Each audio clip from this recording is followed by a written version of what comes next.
he is one of the greatest kings in German history. As a warlike leader in the Middle Ages, he launched 6 expeditions to Italy during his reign, challenged the authority of the Roman Church, and launched the Second Crusade, which once pushed the Holy Roman Empire to the pinnacle of history. This formidable monarch was Emperor Barbarossa of Germany. In June 1156, to ensure the birth of a healthy heir, Barbarossa decided to marry Beatrice of Burgundy, who was still a child at the time, in a grand ceremony held in Würzburg.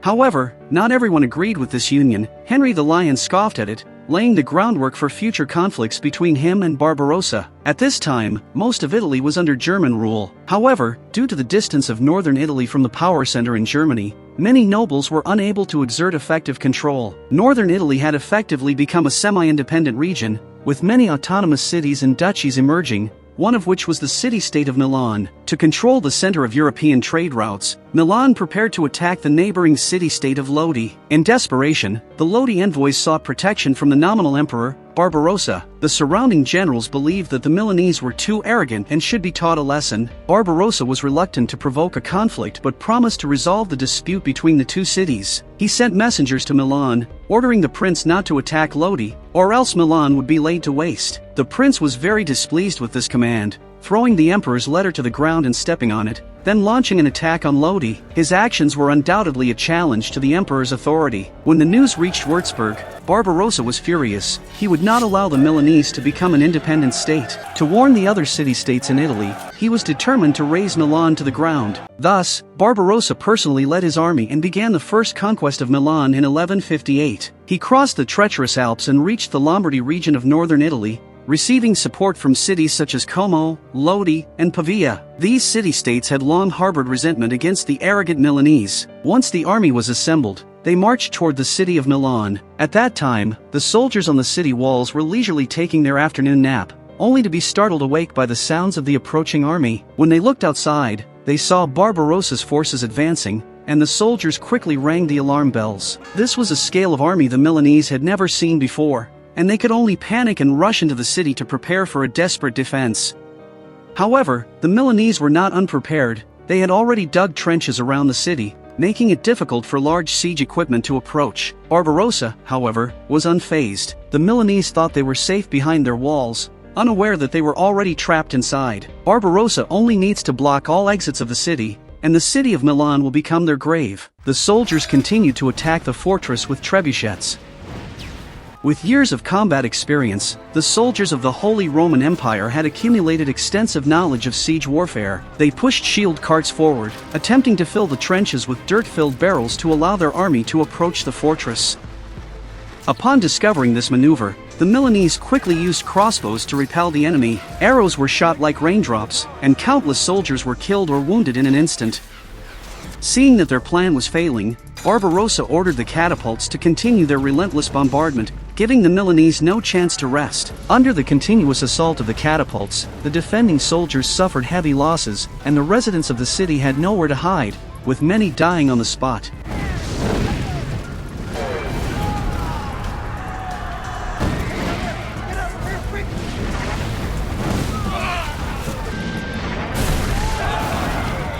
The month-long offensive and defensive battle left the residents of Milan physically and mentally exhausted, but the bigger problem was the shortage of food. Therefore, they had to send a team outside the city to search for supplies. Outside, burning projectiles lit up the night sky, crashing into the distant city of Milan. The next morning, the Holy Roman soldiers ceased their bombardment and began pushing massive siege towers closer to the city walls. The trenches outside had been filled in, and the siege towers steadily approached the walls, yet the Milanese forces did not counterattack. It turned out that the team that went out of the city to look for food last night had been captured and hung on the front of the siege tower by the soldiers. The Milanese did not want to kill their brothers, so they never fought back. However, under the constant urging of their commander, they chose to attack to protect the residents inside the city.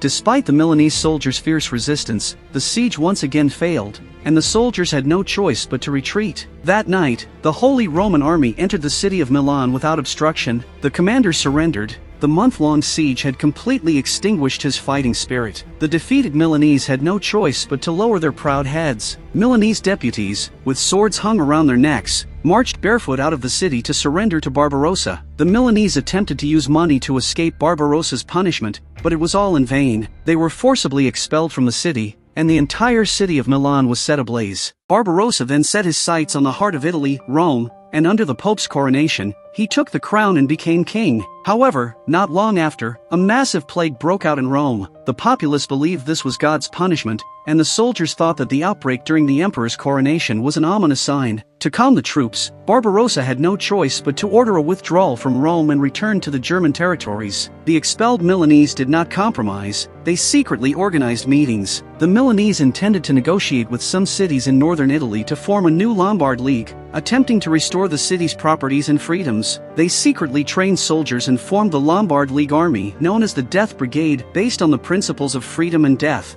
plotting to resist the brutal rule of the Holy Roman Empire. Upon learning of this, Barbarossa once again sent troops to Italy, but this time things did not go smoothly. Henry the Lion did not bring his army to join the imperial forces. He claimed he was too old to fight anymore. Instead, he symbolically gave Barbarossa a chest of gold coins. As one of the most powerful lords within the empire, he was more than happy to see the emperor fail. Feeling betrayed, Barbarossa drew his sword and angrily smashed the chest.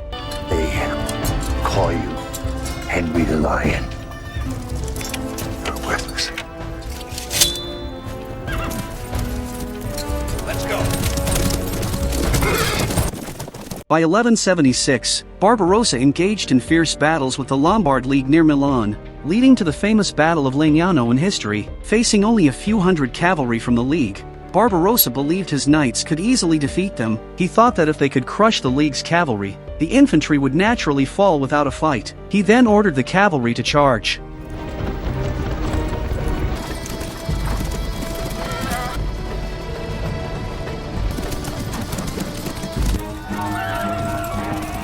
Just as the two sides were about to clash, the League's cavalry suddenly turned their horses around and retreated. Behind them was a war chariot pulled by oxen. This chariot, adorned with the Milanese flag, also carried the altar of Bishop Alibert, who had previously led the Milanese to victory over the imperial army. Serving as a symbol for this battle, the Holy Roman army charged straight past the war chariot in pursuit of the League's cavalry. At this moment, the Allied forces who had been lying in ambush for a long time suddenly removed their camouflage and drove their chariots towards the Shinra cavalry.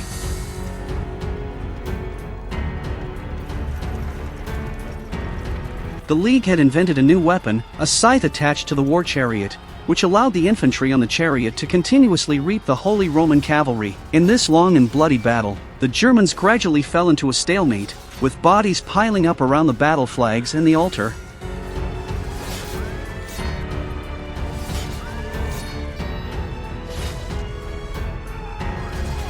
Barbarossa himself was thrown from his horse during the fight, and the advantage on the battlefield slowly shifted toward the League. Meanwhile, the previously withdrawn League cavalry regrouped and charged at the flanks and rear of the Holy Roman army.